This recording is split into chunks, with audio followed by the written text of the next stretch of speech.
हाय मेटो बडैन।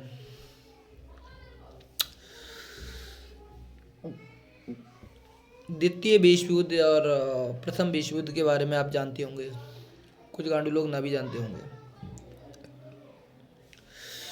तो द्वितीय विश्व युद्ध और प्रथम विश्व युद्ध में एक बात कॉमन है। कॉमन क्या है मैं आपको बताता हूँ। कॉमन ये है, द्वितीय विश्व युद्ध और प्रथम विश्व युद्ध में जो अलग अलग देश, जो क्यों देशों की युद्ध देशों की कैटेगरी थी, दोनों को हथियार देने वाला अमेरिका ही था। सोचने वाली बात है।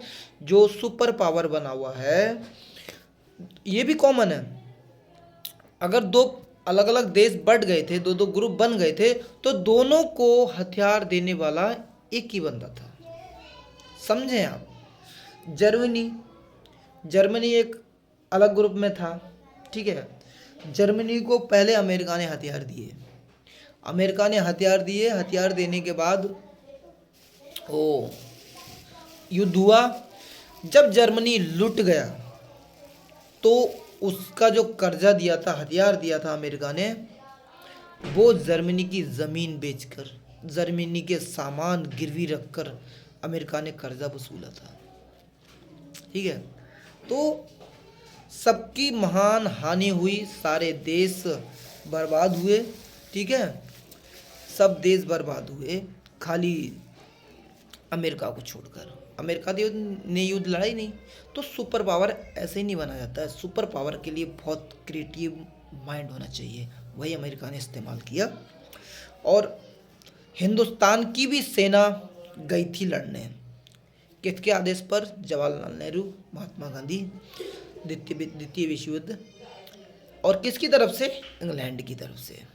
तो सोचने वाली बात यही है कि हम लड़ किससे रहे हैं, किससे लड़ रहे हैं और क्यों लड़ रहे हैं, वजह क्या है। यही बात अमेरिका करता था। तो अब मेन बात आती है ये। अभी 2025 चल रहा है, प्रधानमंत्री मोदी जी हैं, सारी भारत में स्थिति ठीक है, सब कुछ सामान्य है, भारत बढ़ रहा है।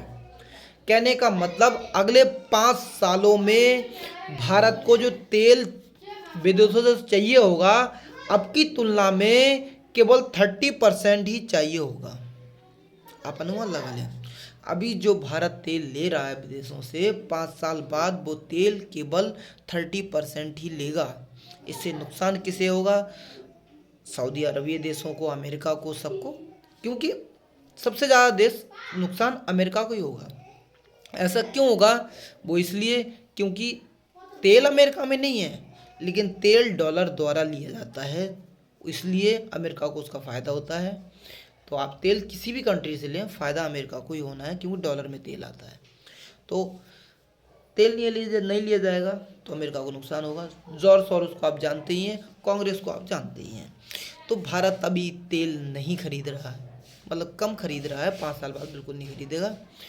भारत में सब कुछ सामान्य चल रहा है, सब कुछ ठीक चल रहा है। ये बर्दाश्त नहीं हो पा रहा है उन्हें। जॉर्ज सोरोस लगा हुआ है पूरी ताकत से, उसने पैसा फूंका है हमारे देश में। कभी किसान आंदोलन, कभी घंटा आंदोलन, कभी लद्दाख आंदोलन, ये चल रहा है। ये विदेशी ताकतों द्वारा चल रहा है, जिसे कांग्रेस हैंडल कर रही है। हम लोग समझ नहीं पा रहे हैं, हम बर्बादी की कगार पर हैं।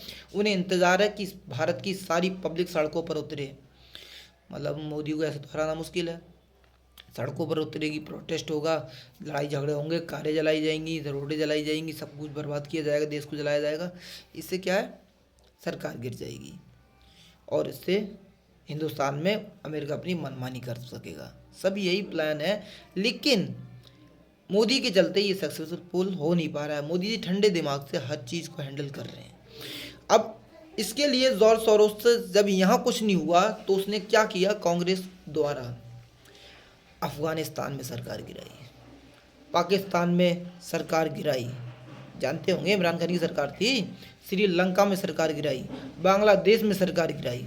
इन सब देशों में सरकार गिरा गिरा के ये विदेशी ताकतें, अमेरिका और जॉर्ज सोरोस, ये भारत को अकेला करना चाहते हैं। मतलब ये उनके पड़ोसी देशों में अपनी मनमानी सरकार रख के अब यहाँ पे जो सरकार चलाना चाहते हैं ये अपने हिसाब की सरकार चला के फिर भारत पे इकट्ठे होकर दबाव करेंगे।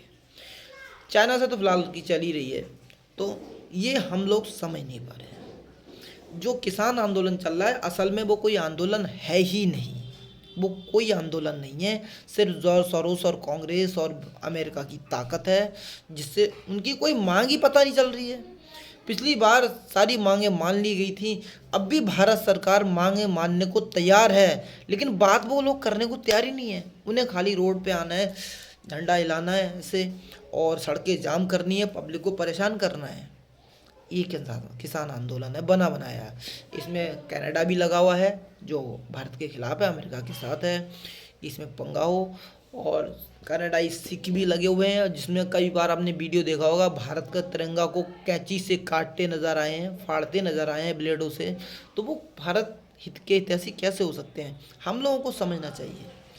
आज बांग्लादेश में वो स्थिति है, बांग्लादेश देश दोबारा 5 साल पीछे चला जा चुका है। लोग समझे ही नहीं, उन्हें जरा सी उन्होंने फूंक दी, कहाँ इस्लाम खतरे में, इस्लाम खतरे में, इस्लाम खतरे में, शुरू हो गए वो मारने के लिए हिंदुओं को। यही बात पाकिस्तान में हुई, इमरान को उतार के फेंक दिया, और यही बात अफ़गानिस्तान में हुई। अफ़गानिस्तान में कंट्रोल अमेरिका सरकार का था। अमेरिका ने जानबूझकर अपनी जो आर्मी लगा रखी थी वापस बुला ली जानबूझकर, और वहाँ कंट्रोल तालिबान का करा दिया।